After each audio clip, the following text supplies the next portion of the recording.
হুজুর কাবলা বায়াত হওয়ার সময় রুমাল দেয়নি? হ্যাঁ, অনেকে বলে রুমাল কেন দেয়, অনেকে বলে কি হতে ফু দেয়। তো এই রুমাল কেন দেয় শোনেন, রুমালের হাদিস, এই রুমালের হাত আমাদের তরিকতে যেগুলো আছে সব কোরআন হাদিস ভিত্তিক। আবু হুরায়রা রাদিয়াল্লাহু তাআলা যিনি সবচাইতে বেশি হাদিস বর্ণনা করেছে, এই হাদিস বর্ণনা করার এলেম তিনি কোথায় পেলেন?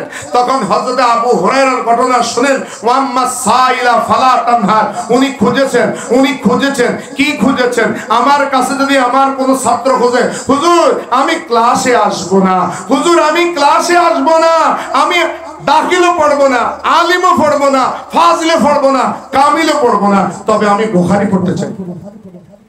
আর কিছু হইতেন না, তবে আর কি হইজুম? সম্ভব কিনা? সম্ভব? আমি দিতে পারবো না। আমি সম্পদ দিতে পারবো, আমাদের নাসির সাহেব না 1 কোটি টাকা দিতে পারবো, আমি নয় 1 লক্ষ 5 লক্ষ টাকা তাকে দিতে পারবো, কিন্তু আমি এলেম দিতে পারবো? এটা কঠিন জিনিস।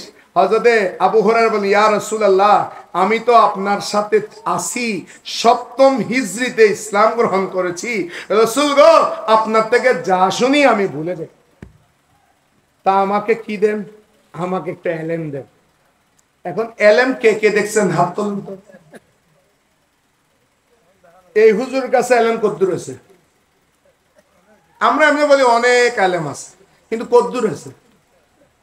কোনদিন থার্মোমিটার দিয়ে মাপছেন এলেম মাপা যায়? এলেম ধরা যায়? তা আমার নবী এলেম ধরে ফেলেছেন, সুবহানাল্লাহ বলেন না, এলেম মেপে ফেলেছেন, এলেম ধরে ফেলেছেন। আবু হুরায়রা তুমি আমার কাছে কি চাও? তা আবু হুরায়রা বলেন, ইয়া রাসূলুল্লাহ আমি ভুলে যাই, আমি আপনার কাছে এলেম চাই। তা আবু হুরায়রা এক কাজ করো, নেওয়ার জন্য রুমাল বিছাও। তা আবু হুরায়রাকে বলেন তুমি চাদর বিছাও। চাদর বিছাইলাম। হ্যাঁ, আমার নবী 2 অঞ্জলি নিলেন। এটা যদি এই যুগের বর্তমানে যারা মিলাদুন নবী তবরুকে গু বলতেছে এদেরকে দিত, এটা তো কিচ্ছু নেই, কি হলো এলে না হতো। কিন্তু আবু হুরায়রাকে বলতেছে না, আমার নবী আবু হুরায়রা আমি কে তোমাকে 2 ওয়া দিয়ে দিয়েছি, 2 ওয়া মানে 2 অঞ্জলি আমি তোমাকে দিয়ে দিয়েছি। এ আবু হুরায়রা এখন চাদরটাকে বুকের মধ্যে লাগিয়ে ফেলো, ওই যে হুজুর কেবলা বলে এখন বুকের মধ্যে মালিশ করো।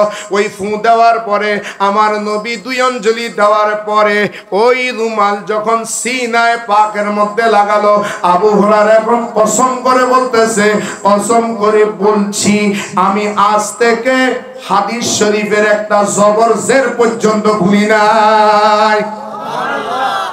এলেম দিয়েছে কে? এখন এলেমটা দিয়েছে আমার নবী। কে দিয়েছেন? আবু হুরায়রাকে আমার নবী। এখন এলেম তো দেখা যায় না, এটাকে বলে শাইয়ে মানবী।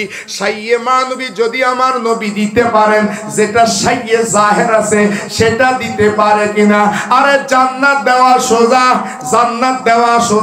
জান্নাত হলো জাহের, সেটা দেওয়া সোজা, কিন্তু এলেম হচ্ছে মানবী, সেটা দেওয়া কঠিন।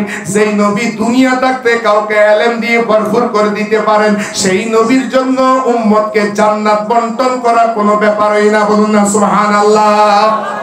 কারণ ওই নবীকে পাঠাইছেন কে? কে পাঠিয়েছেন? আল্লাহ পাঠিয়েছেন। আল্লাহ হচ্ছেন ধনী, আল্লাহ হচ্ছে ধনী, ধনীওয়ালা আমার নবীকে ধনী করেই পৃথিবীতে পাঠাইয়েছেন। পাঠানোর কারণে আল্লাহ বলে দিচ্ছেন, ও মুমিন তোরা জানোস না কত বড় ধন পাঠাচ্ছি, কত বড় নিয়ামত তোদের জন্য পাঠাচ্ছি। আমি তোদেরকে কত নিয়ামত দিয়েছি, আমি তোদেরকে চক্ষু দিয়েছি, কান দিয়েছি, মাথা দিয়েছি, স্ত্রী দিয়েছি, ছেলে দিয়েছি, মেয়ে দিয়েছি, ব্যবসা দিয়েছি, বাণিজ্য দিয়েছি। আসার সময় তোমার পরনের মধ্যে একটা সুতা পর্যন্ত ছিল না। আজকে তুমি লক্ষ লক্ষ টাকার মালিক, কয়েকটা বাড়ির মালিক, অনেক সম্পদের তুমি মালিক হয়েছ। সবকিছু তো আমি আল্লাহ দিয়েছি, কিন্তু মনে রাখবে এত নিয়ামতের পরেও, সূর্য চাঁদ সব দিয়েছি, এত নিয়ামতের পরেও আমি খোটা দিইনি। কিন্তু আমি সবচেয়ে বড় দামি জিনিসটা তোদেরকে দিয়ে দিয়েছি। লাকাদ মান্নাল্লাহু আলাল মুমিনিনা ইদ বাসা ফীহিম রাসূলা, আল্লাহ মুমিনদেরকে খোঁটা দিয়েছেন, মুমিনদের উপরে ইহসান করেছেন যে আল্লাহ মুমিনদের কাছে আল্লাহর সৃষ্টির সবচাইতে দামি জিনিস মুস্তাফাকে পাঠিয়ে দিয়েছেন।